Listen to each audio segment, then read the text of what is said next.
પર્વ નિમિત્તે શહેરના પતંગ બજારોમાં શહેરીજનો ખરીદી માટે ઉમટી પડ્યા। ઉત્તરાયણનો તહેવાર વડોદરાના શહેરીજનો ઉત્સાહપૂર્વક મનાવે છે, ત્યારે આજ રોજ પતંગ બજારોમાં ભારે ભીડ જોવા મળી હતી।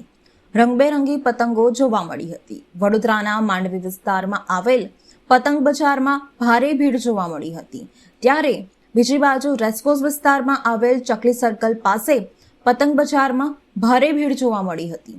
લોકો અલગ અલગ કલરની પતંગો વિશાળ પ્રમાણમાં ખરીદી કરી હતી।